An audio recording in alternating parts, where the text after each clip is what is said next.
Welcome to Coffee, Calling, and Pre-Med. Grab your favorite coffee and meet me here in the Cozy Corner, the place where we slow down, dream big, and have honest conversations about chasing medicine, growing in faith, and becoming the future physicians we're called to be. Today's coffee is cookie butter iced latte with cookie butter cold foam. I give this an 8.5 out of 10. It was really good. If you want to recreate this, I'll have all the items linked below in my Amazon storefront. Hey everybody, welcome to my very first episode of Coffee, Calling, and Pre-Med. Your very first time here, my name is Lauren. I am a non-traditional pre-med student and a mom, and I currently just finished my MCAT and I am on the journey to getting to medical school. For the past several months, I have been studying for the MCAT, actually on and off for probably the past year. I've been studying for the MCAT, countless hours of studying, reading, Anki card, whole nine. Let's just be honest, the MCAT was never the destination. It was just one step forward to becoming a physician. So every Tuesday, we are going to slow down. We are going to have a nice cup of coffee and we're going to chat about everything that goes along with this pre-med journey. Thing from medical school applications to some MCAT stuff, as well as interviews, all the way up into acceptance and until we start medical school next year. Whether you're studying for the MCAT or you're applying this cycle or next cycle, or you just want to know what the process looks like, follow along. Meet me here every Tuesday and we are going to chat with some coffee. So today's topic is what I wish I knew before I started my medical school application. So this is not my first time applying for medical school. This will probably be my third time, even though the second time I don't really count because I really only applied to like one school because of my program. But nevertheless, that's a story for a different time and we'll get into that later. But yes, there's so many things I've learned along the way and a lot of different mistakes I made. So learn from my mistakes and let's chat about what I wish I knew before I applied to medical school. And number one, start earlier than you think. So honestly, applying for medical takes a lot. And if you've never applied before, you really have no idea how much goes into this process. Like, it's kind of insane, to be honest, but it's definitely doable. Number one, if you are just getting started in your medical school process, whether you're a freshman straight out of high school or you are a career changer, a career for a long time, and you're just now starting your medical school process, the number one thing I wish somebody told me way before it was even time for me to apply, have a clinical experience and MCAT journey journal. And what I mean by that is every time you do a clinical experience, you do a volunteer experience, you do something that's going to go on your medical school application, you should journal that. It's like for me, I have been on this journey for about 20 years at this point. So a lot of some of the things on my medical school application was things I did years ago. And if I didn't write down or journal some of the ideas and things and some of the lessons I had learned, I probably would have completely forgot these experiences. So the first thing I want you to do is start journaling. So if you shadow a physician, journal what happened that day, journal an interesting patient interaction, journal what you learned. If you are in a job, in a medical field job, obviously if you go to this job every day, you don't need to journal every day if you don't want to. But when there's some interesting cases or interesting perspective or something new you learned or an aha moment, you should journal and write that down. So that way, when it's time to write your personal statement and when it's time to write your activities, you have something to go off of. And that is really, really helpful because it's hard when it's a few months before your medical school application and you have all these experiences you want to talk about and your mind goes blank because you're trying to remember a story. And that's very important for writing. So we won't get into that right now, but we will get into that a little later. So start earlier than you think. It's just a little extra little bonus if you're not even in the medical school process, just something to do along the way. But if you are about a year out or even a couple of years out, I really think you should get started about a year out. So there are different things that you can do along the way before prepping. So do not wait to the last minute. Your personal statement, I really think you should do that like 6 months in advance because you really want to think about the stories you want to put in there. And I don't mean like full out writing it. I mean just brainstorming, thinking about the different stories you might want to put in there, thinking about what you might want to talk about or what's important to you. That takes longer than you think to really kind of get the most of it. And it's going to take a while for you to understand, the personal statement is supposed to be basically your why. Why did I choose medicine? And kind of like it's a kind of a way of summing up your entire pre-med process. So you're going to, for most of us, that's 4 years, but for me, it was way more than 4 years. And a lot of you guys is going to be more than 4 years. That's a lot to sum up in 5,300 characters, which, by the way, if you don't know, that's all you get to do this. So you need time to reflect. You need time to think about it. You need time to mull over it to decide what you want to put in there. So that should start way ahead of time. Thinking about what activities you want to put in there, thinking about what professors you want to ask, building the relationship. So if you're shy like I was, don't start 2 months out and think you're going to get a strong letter. Start making those relationships as soon as possible. And hey, if it's a year out and you didn't do that, babes, guess what you're going to do right now? Go start talking to those professors, start going to office hours, start connecting with them. So in 6 months, when you need a recommendation letter, they're not looking at you like, who is you, boo? Right? Do that. So start early. Start looking into what's in a medical school application. Look up videos on YouTube. Look up, research network, Reddit, whatever. I mean, you do have to vet some of those sources because they all might not be true, but it's just for you to get a general idea of what you need to put on this application, so you can start piecing the pieces of the puzzle together. Okay, lesson number 2, organization is everything. I used to look at people who had like a Google Doc keeping track of all their schools, and I used to think they were doing too much, but as it turns out, they were doing just enough, because it is so much information to keep track of.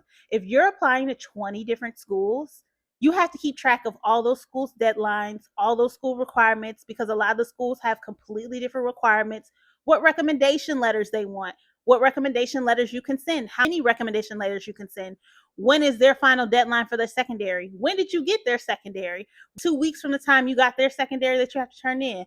I mean, my head is spinning just thinking about all of it, which is why it's so important for you to stay organized. So what I did is I did a Google Doc. I gave in. I did a Google Doc and I listed all of my schools there. I made columns showing everything that I needed for those schools, their deadlines, whether or not I would get an interview, what the interview date was, like even your passwords. Like, most of these secondaries, which you don't realize, have passwords. Who has time to remember 20 different passwords? So you want something to keep that organized. So being organized is an absolute must. So you need to create some type of Google Doc, or you could do it in paper, in a notebook, something so you can keep track of everything, so you don't lose sight of deadlines and you can get done what you need to get done. Okay, and lesson number 3, you do not have to have everything figured out, okay? I thought I had to know everything. I had to be perfect. Am I doing enough? Do I have enough? Do I have enough experience? Do I have enough recommendation letters? Do I need to go get some research? All the things. I think the kind of bad thing about pre-med culture is that there's always this spirit of lack where you feel like it's never enough. Like, I literally have overheard people be like, oh, I have 12 recommendation letters. Should I go get some more? Like, babes, there's only space for 10 recommendation letters on the application. Like, calm down. Like, it's not needed. But I do get it because I struggle with it myself sometimes. Like, it's like you're competing all the time with different people, and you hear this person has 12 years of research, or this person has 40,000 hours of clinical research. Like, so it's hard to feel like you're enough. It's hard to feel like what you've done is enough. But what you need to do is trust God and trust that if He has you here and this is your time, that it is more than enough. You do not need a million more recommendation letters, because let me tell you, 3 to 4 or 5 really strong letters is better than 10 mediocre ones. Hey, that's just my take. So focus on what you have. We are not comparing one another to one another. You are strong because of you. And that's the thing about this application process. It is your story. Tell your story the way that you're telling your story. And you don't have to have everything figured out. Most of us do not believe that lie. And this process is just uncertain. It's a lot. It's emotional. You're going through so much, so you have to give yourself space. And that's why we're just going to stay organized and stay focused. You could prepare well, you could stay organized, you could do all the things right and still feel like it's not enough. And that's okay. You're not supposed to get it all at once. That's why we have support systems. That's why we have, advisors. That's why we have friends and family to kind of give us the support. That's why it's good to have mentors just to kind of rally around us and give us the support and make sure we're on track. So, no, you do not have to have it all together. So, yes, for me, this has been such a long process, and it's exciting to finally be here. Um, to be honest, sometimes it's hard to even believe that this is real because I feel like in the past I've been here and it just didn't work out. And sometimes it's very hard to not doubt yourself and be like, oh, this is just going to be like last time. I'm not going to get in this time, all those other things.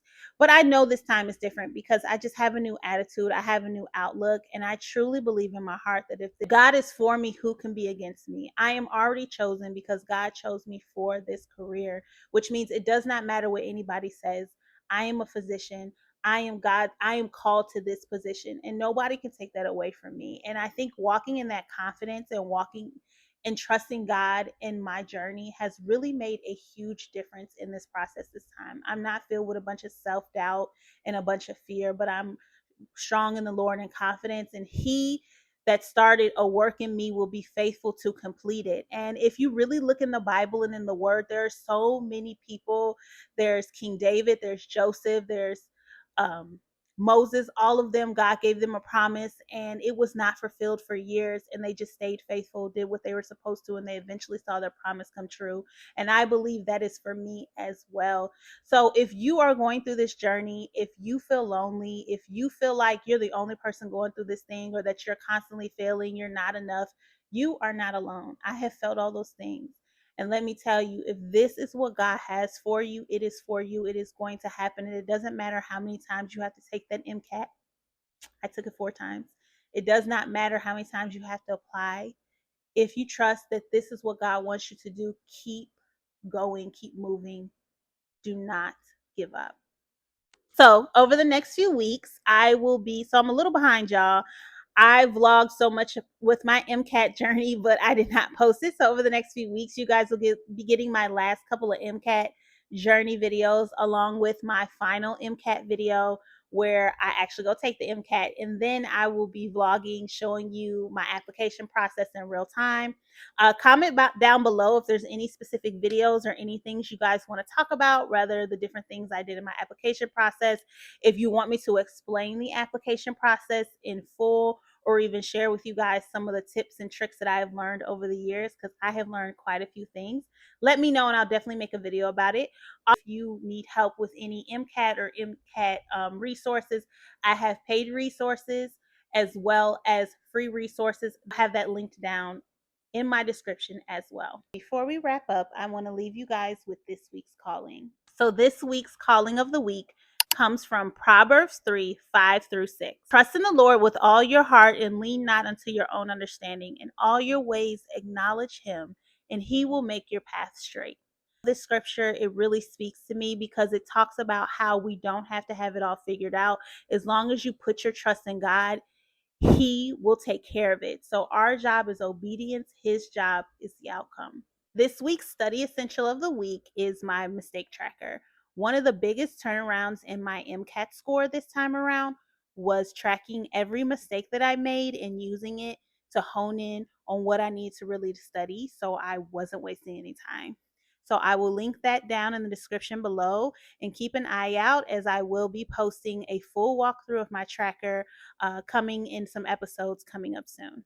And last but not least, our prescription of the week. So this week, I want you to replace one lie with a truth. Every time you find yourself thinking, I'm not smart enough, I can't do this, I didn't do enough, I want you to capture that fear and replace it with the truth. Progress is built one faith step at a time. Thank you so much for spending a little time with me in the Cozy Corner today.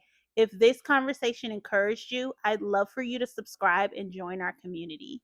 Every week, we'll share new coffee, new conversation, and every step in this journey towards the goal of becoming a physician. Until next time, keep chasing your calling, give yourself some grace, and don't forget to enjoy your coffee. See you guys next time. Rising.